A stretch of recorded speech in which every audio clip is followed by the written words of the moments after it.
থাকিব তোমার জগৎ আমি থাকিব তোমার জগৎ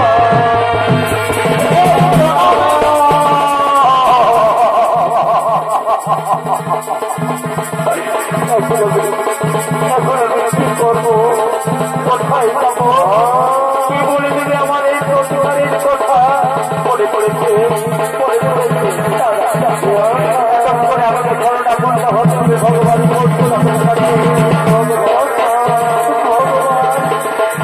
ভগবান দেখা দাও ভগবান শুধু একটি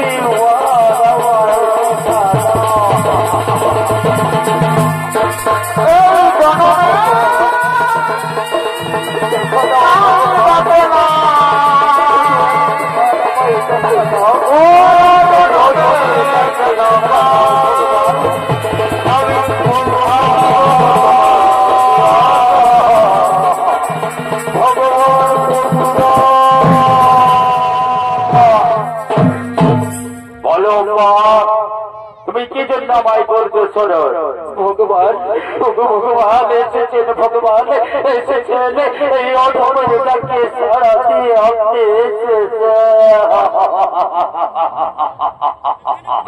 হে মা বলো তোমার কি মানবতা তাহা আমি সত্তর করবো করুন ভগবান ভগবান আমি চাই আপনার প্রিয় শিষ্য ওই গঙ্গা পুত্র ভীষ্মের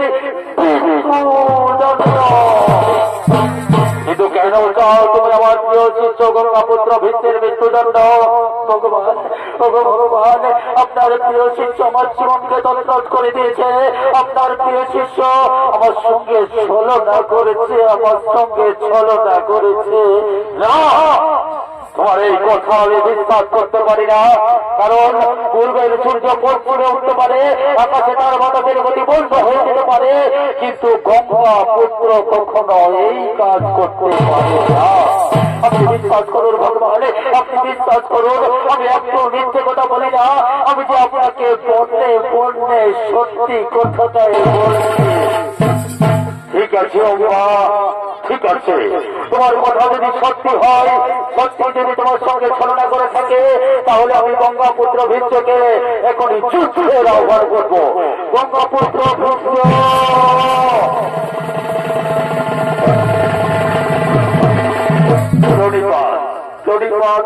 চরণে গুরুদেব আয়ুষ্মান হব দীর্ঘ জীবে বরং গুরুদেব আপনি কি জন্য আমাকে যুদ্ধের আহ্বান করেছেন ছোট গঙ্গা পুত্র তুমি এই অম্বাসকে ছলনা করেছ তুমি এই অম্বাস জীবনকে তৎপর করে দিয়েছ সেই জন্য আমি তোমাকে যুদ্ধের আহ্বান করেছি তবে তাই হোক গুরুদেব তবে তাই হোক ধন্যবাদ আর বলুন আমার সঙ্গে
বন্ধ করো গঙ্গাপুত্র, যুদ্ধ বন্ধ করো পরশুরাম।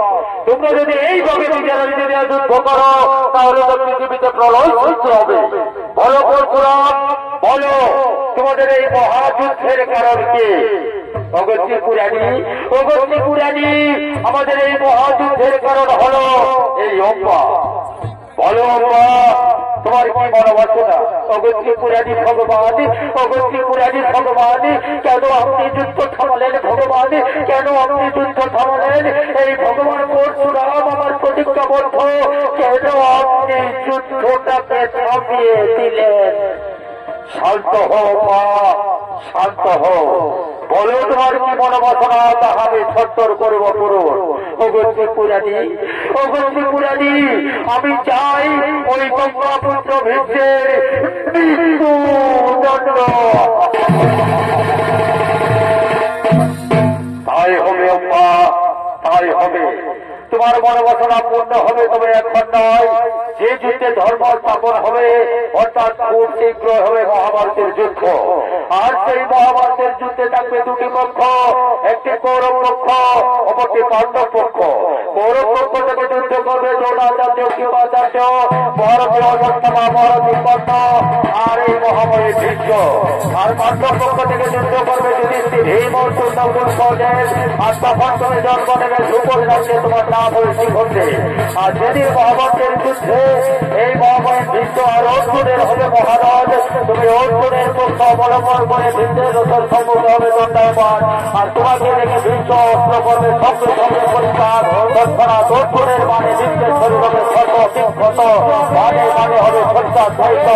অর্থাৎ তোমার মনোবাসনা পূর্ণ হবে এই মহাভারতের যুদ্ধে। তবে তাই হোক ভগবান, তবে তাই হোক যেন আমার মনোবাসনা পূর্ণ হয় ভগবান, আমার মনোবাসনা পূর্ণ হয়।